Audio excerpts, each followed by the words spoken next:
नमस्ते बच्चों, मैं आपका शिक्षक गंगा प्रसाद अवस्थी। आज हम आपकी पाठ्यपुस्तक क्षितिज के गद्य भाग के पाठ नेताजी का चश्मा के प्रश्नोत्तरों पर चर्चा करेंगे। तो आइए पहला प्रश्न देखते हैं। सेनानी न होते हुए भी चश्मे वाले को लोग कैप्टन क्यों कहते थे? तो इसका उत्तर होगा, सेनानी न होते हुए भी लोग चश्मे वाले को कैप्टन इसलिए कहते थे क्योंकि उसके अंदर देशभक्ति की भावना कूट कूट कर भरी हुई थी। वह स्वतंत्रता के आंदोलन में हिस्सा लेने वाले सभी स्वतंत्रता सेनानियों का बहुत सम्मान करता था। कस्बे के चौराहे पर नेताजी सुभाष चंद्र बोस की बिना चश्मे वाली मूर्ति को देखकर वो दुखी हो गया और उसने अपने चश्मों की दुकान से एक असली चश्मा उन्हें पहना दिया। उसकी देशभक्ति और नेताजी के प्रति आदर की भावना को देखकर लोग उसे कैप्टन कहते थे। दूसरा प्रश्न है, हालदार साहब ने ड्राइवर को पहले चौराहे पर गाड़ी रोकने के लिए मना किया था, लेकिन बाद में तुरंत रोकने को कहा। हालदार साहब पहले मायूस क्यों हो गए थे? ख में कह रहा कि मूर्ति पर सरकंडे का चश्मा क्या उम्मीद जगाता है। ग में कह रहे हालदार साहब इतनी सी बात पर भावुक क्यों हो गए। तो का उत्तर होगा कि कस्बे में नेताजी की जो मूर्ति लगी थी उस पर मूर्तिकार चश्मा लगाना भूल गया था। चश्मे बेचने वाले कैप्टन ने मूर्ति पर असली चश्मा लगाकर उस कमी को पूरा कर दिया, लेकिन अब उसकी मृत्यु हो गई थी और हालदार साहब नेताजी की मूर्ति को बिना चश्मे के देखना नहीं चाहते थे, इसीलिए वो मायूस हो गए थे। खा वाले में कह रहा है कि मूर्ति पर सरकंडे का चश्मा क्या उम्मीद जगाता है। मूर्ति पर सरकंडे का चश्मा ये उम्मीद जगाता है कि अभी भी लोगों के मन में देशभक्ति का भाव समाप्त नहीं हुआ। यहाँ तक कि नई पीढ़ी के बच्चों ने भी कैप्टन से प्रेरणा ली है, इसीलिए उन्होंने खेल खेल में सरकंडे से बना चश्मा मूर्ति पर लगा दिया। इससे स्पष्ट होता है कि बच्चों में भी देशभक्ति की भावना मौजूद है। ग, हालदार साहब इतनी सी बात पर भावुक क्यों हो उठे? हालदार साहब ने कैप्टन की मृत्यु के पश्चात जब नेताजी की मूर्ति पर बच्चों के द्वारा सरकंडे से बनाया हुआ चश्मा लगा देखा तो उन्हें बहुत खुशी हुई और वो भावुक हो गए। उन्हें इस बात की आशा नहीं थी कि मूर्ति पर चश्मा लगाने का कार्य कोई और भी कर सकता है। उन्हें यह विश्वास हो गया कि देशभक्ति की भावना आने वाली पीढ़ी के मन में भी पूरी तरह से भरी हुई। अब प्रश्न 3 देखते हैं। आशय स्पष्ट कीजिए। बार बार सोचते क्या होगा उस कौम का जो अपने देश की खातिर घर गृहस्थी जवानी जिंदगी सब कुछ होम कर देने वाले पर भी हंसती है और अपने लिए बिकने के मौके ढूंढती। इस प्रश्न का उत्तर होगा कि इस बात का अर्थ ये है कि हालदार साहब बार बार सोचते रहे कि उस देश की जनता का भविष्य कैसा होगा जो उन सेनानियों का मजाक बनाते हैं जिन्होंने अपने देश के लिए अपने घर गृहस्थी अपने यौवन और जीवन सबका त्याग कर दिया। वह इस स्वार्थ पर दुखी थे जो देश के लिए अपना सब कुछ न्यौछावर कर देने वाले देशभक्तों का सम्मान करने के बजाय उनके जीवन पर मजाक बनाती है। लेकिन जब अपने अवसर की बारी आती है तो उनके लिए स्वार्थ ही सबसे बड़ा हो जाता है और इसके लिए वो सारी सीमाएं भूल जाते हैं। अगला प्रश्न है कि पान वाले का एक रेखा चित्र प्रस्तुत कीजिए। तो पान वाले का चरित्र चित्रण इस प्रकार होगा कि पान वाला एक काले रंग का मोटा सा लेकिन हंसमुख आदमी था। उसके सिर के बाल भी बहुत कम थे। कस्बे के चौराहे पर उसकी पान की दुकान थी। वो बिना किसी बात को गहराई तक समझे उस पर टिप्पणी कर देता था। एक तरफ वो ग्राहक के लिए पान बनाता था, दूसरी तरफ खुद भी पान खाता रहता था। पान खाने के कारण उसके होंठ और दांत लाल और काले हो गए थे।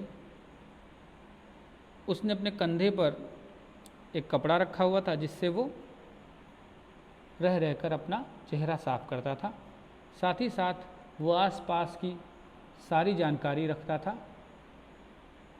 जिससे हवलदार साहब को कैप्टन के बारे में पता चला।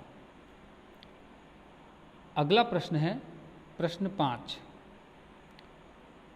जिसमें पान वाला कहता है कि वो लंगड़ा क्या जाएगा फौज में, पागल है पागल। कैप्टन के प्रति पान वाले की इस टिप्पणी पर अपनी प्रतिक्रिया लिखिए। तो इसका उत्तर ये होगा कि कैप्टन के प्रति पान वाले की यह टिप्पणी हर उस देशभक्त को दुखी करती है जो देश को सब कुछ समझता है। इस प्रकार की बातें करने वाले लोग देशभक्ति को पागलपन और देशभक्त को पागल बताते हैं। ऐसी टिप्पणी देश प्रेमियों और देश का अपमान है, उनके त्याग का अपमान है। वास्तव में पागलपन की हद तक देश के प्रति त्याग और समर्पण का भाव रखने वाले व्यक्ति श्रद्धा के पात्र हैं, सम्मान के योग्य हैं, मजाक के विषय नहीं हैं। अब हम देखेंगे रचना और अभिव्यक्ति। प्रश्न संख्या 6, निम्नलिखित वाक्य पात्रों की कौन सी विशेषता की ओर संकेत करते हैं। क, हवलदार साहब हमेशा चौराहे पर रुकते और नेताजी को निहारते। यानी हवलदार साहब जब भी वहाँ से निकलते चौराहे पर रुककर नेताजी की मूर्ति को देखते थे। इससे उनकी देशभक्ति और देशभक्तों के लिए सम्मान का पता चलता है। नेताजी के मूर्ति पर लगाए गए चश्मे को देखकर वो खुश होते थे, क्योंकि उनके मन में नेताजी के लिए और उनका सम्मान करने वाले कैप्टन के लिए आदर का भाव था। ख, पान वाला उदास हो गया। उसने पीछे मुड़कर मुंह का पान नीचे थूका और सिर झुकाकर अपनी धोती के सिरे से आंखें पोंछता हुआ बोला, साहब कैप्टन मर गया। तो इसका अर्थ ये है कि कैप्टन की मृत्यु पर पान वाले का उदास हो जाना और आंसू पोंछना इस बात को बताता है कि पान वाले के मन में भी कैप्टन के लिए आत्मीयता थी और कहीं न कहीं उसके मन में भी कैप्टन की देशभक्ति के लिए श्रद्धा थी, जिस कारण वो कैप्टन के मरने पर दुखी हो गया। इससे पान वाले की संवेदनशीलता और देश प्रेम का पता चलता है। ग, कैप्टन बार बार मूर्ति पर चश्मा लगा देता था। इसका अर्थ यह है कि कैप्टन बार बार मूर्ति पर चश्मा लगाता था। इससे ये प्रकट होता है कि उसके मन में नेताजी, देशभक्तों और स्वतंत्रता सेनानियों के लिए सम्मान की भावना है। वो देश के लिए त्याग करने वाले लोगों के प्रति बहुत श्रद्धा रखता था। अगला प्रश्न है प्रश्न 7, जब तक हवलदार साहब ने कैप्टन को साक्षात देखा नहीं था तब तक उनके मानस पटल पर उसका कौन सा चित्र रहा होगा, अपनी कल्पना से लिखिए। अब इस प्रश्न के बारे में अगर हम कल्पना करें तो जब तक हवलदार साहब ने कैप्टन को साक्षात देखा नहीं था तब तक उन्हें ये लगता था कि कैप्टन शायद नेताजी सुभाष चंद्र बोस का साथी है या आज़ाद हिंद फौज का भूतपूर्व सिपाही जो नेताजी की मूर्ति को चश्मे के बिना देखना नहीं चाहता।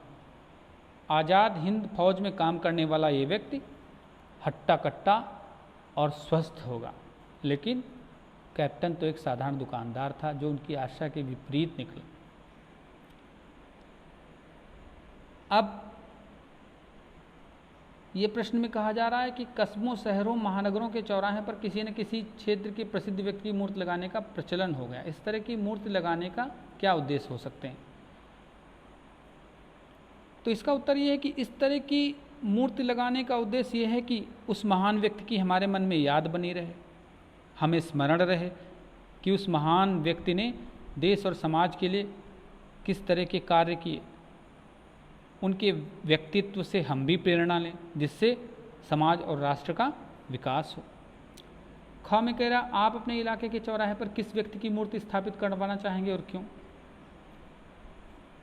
तो अगर ये तो सबके हिसाब से अलग अलग उत्तर हो सकते हैं, लेकिन चूंकि मैं एक शिक्षक हूँ तो मैं अपने इलाके के चौराहे पर अपने क्षेत्र के प्रसिद्ध विद्वान की मूर्ति लगवाना चाहूँगा, क्योंकि नेताओं, धार्मिक नेताओं की मूर्तियाँ और यहाँ तक कि भगवान की मूर्तियाँ लगवाना तो हर कोई चाहता है, लेकिन महान विद्वानों की मूर्तियाँ लगवाने का विचार कम ही लोगों को आता है। और समाज में होने वाले हर प्रकार के महान कार्य के लिए विद्वानों का बहुत बड़ा योगदान होता है। ग में पूछ रहे हैं कि उस व्यक्ति के प्रति आपके एवं दूसरे लोगों के क्या उत्तरदायित्व होने चाहिए। तो जिम्मेदारी ये होनी चाहिए कि मूर्ति की स्थापना सड़क के आसपास ना हो, जिससे ना तो वो जल्दी गंदी हो और ना ही किसी तरह के यातायात में बाधा आए। दूसरी बात, मूर्ति को आधार बनाकर कोई ऐसी बात न कही जाए जिससे किसी भी जाति, धर्म, संप्रदाय की भावनाओं को ठेस पहुँचे, यानी सामाजिक भावनाओं का भी ध्यान रखा जाना चाहिए। अगला प्रश्न कह रहा है कि सीमा पर तैनात फौजी ही देश प्रेम का परिचय नहीं देते। हम सभी अपने दैनिक कार्यों में किसी न किसी रूप में देश प्रेम प्रकट करते हैं, जैसे सार्वजनिक संपत्ति को नुकसान न पहुंचाना, पर्यावरण संरक्षण आदि। अपने जीवन जगत से जुड़े ऐसे और कार्यों का उल्लेख कीजिए और उन पर अमल भी कीजिए। या इसी प्रश्न को ऐसे पूछा जा सकता है कि अपने दैनिक कार्यों में किसी न किसी रूप में हम भी देश प्रेम की भावना को किस प्रकार प्रकट कर सकते हैं। तो इसका उत्तर ये हो सकता है कि सच्चा देश प्रेमी वही है जो अपने त्याग और अच्छे कार्यों से देश के प्रति सम्मान प्रकट करे। उदाहरण के लिए, दुकानदार सामान में मिलावट न करे, कम न तौले, छात्र सही तरीके से शिक्षा ग्रहण करें, सार्वजनिक संपत्ति को नुकसान न पहुंचाएं। इसी प्रकार शिक्षक, कलाकार, डॉक्टर सभी अपने कार्यों को सेवा मानकर करें तो कभी भी उसमें स्वार्थ नहीं आएगा और हम सब अपने देश के प्रति अपने कर्तव्य का पालन कर सकेंगे। अगला प्रश्न है, निम्नलिखित पंक्तियों में स्थानीय बोली का प्रभाव स्पष्ट दिखाई देता है। आप इन पंक्तियों को मानक हिंदी में लिखिए। कोई गिराक आ गया समझो, उसको चौड़े चौखट चाहिए तो कैप्टन किधर से लाएगा, तो उसको मोटी वाला दे दिया, उधर दूसरा बिठा दिया। अगर इसको हम मानक हिंदी या खड़ी बोली में बोलें, अगर कोई ग्राहक आ गया, उसको चौड़े फ्रेम चाहिए तो कैप्टन किधर से लाएगा, ऐसे में उसको मूर्ति वाला फ्रेम दे दिया और उधर दूसरा फ्रेम लगा दिया। अगला प्रश्न है, भाई खूब, क्या आइडिया है। इस वाक्य को ध्यान में रखते हुए बताइए कि एक भाषा में दूसरी भाषा के शब्दों के आने से क्या लाभ होते हैं। अब इसमें आइडिया शब्द अंग्रेजी का है, तो इसका उत्तर ये होगा कि एक भाषा में दूसरी भाषा के शब्दों के आने से निम्नलिखित लाभ होते हैं। पहले तो इससे भाषा की सुंदरता बढ़ जाती है, भाषा में एक प्रवाह आ जाता है। दूसरा, इससे भाषाओं के पारस्परिक या आपसी सहयोग का आदान प्रदान होता है। तीसरा, विभिन्न भाषाओं के नए नए शब्द आने से शब्दकोश समृद्ध होता जाता है और हम नए नए शब्दों से परिचित होते हैं। इसके अलावा प्रचलन में होने के कारण अलग भाषाओं के शब्दों से हम अपने भावों और विचारों को सरल रूप में एक दूसरे तक पहुंचा सकते हैं। अब हम भाषा अध्ययन के प्रश्नों को देखेंगे। निम्नलिखित वाक्यों में से निपात छांटिए और उनसे नए वाक्य बनाइए। निपात क्या होता है?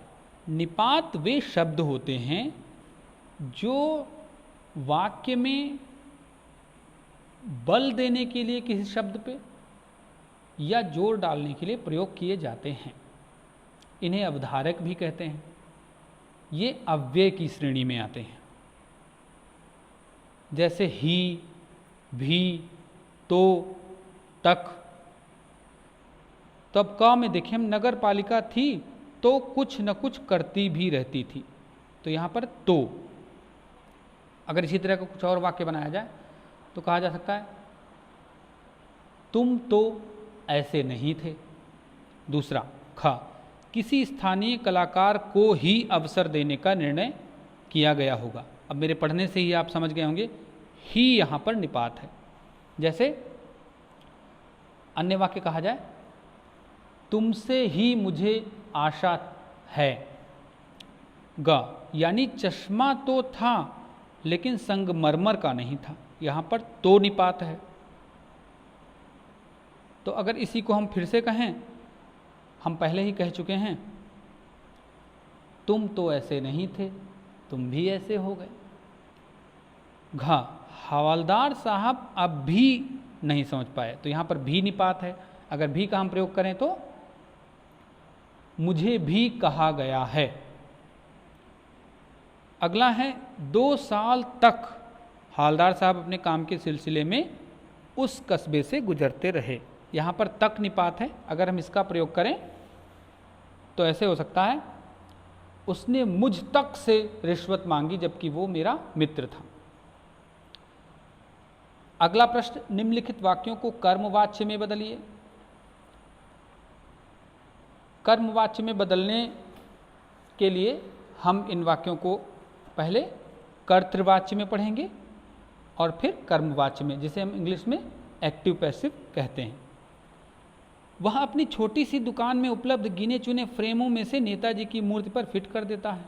तो इसका कर्मवाच्य होगा, उसके द्वारा अपनी छोटी सी दुकान में उपलब्ध गिने चुने फ्रेमों में से नेताजी की मूर्ति पर फिट कर दिए जाते हैं।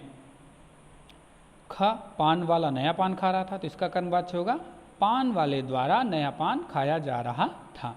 ग, पान वाले ने साफ बता दिया था, तो इसका कर्मवाच्य होगा, पान वाले द्वारा साफ बता दिया गया था।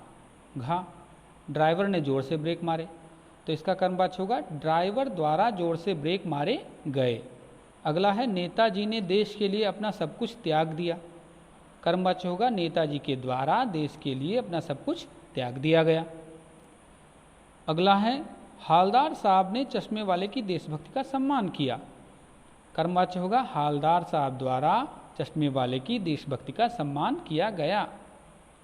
अगला प्रश्न कह रहा है कि नीचे लिखे वाक्यों को भाववाच्य में बदलिए। जैसे अब चलते हैं, अब चला जाए। क, माँ बैठ नहीं सकती, तो होगा, माँ से बैठा नहीं जाता। ख, मैं देख नहीं सकती, मुझसे देखा नहीं जाता। ग, चलो अब सोते हैं, चलो अब सोया जाए। घ, माँ रो भी नहीं सकती, माँ से रोया भी नहीं जाता। इस प्रकार इस पाठ के प्रश्नोत्तर और भाषा अध्ययन पर हमने चर्चा किया। आशा है आपको समझ आ जाएगा। धन्यवाद।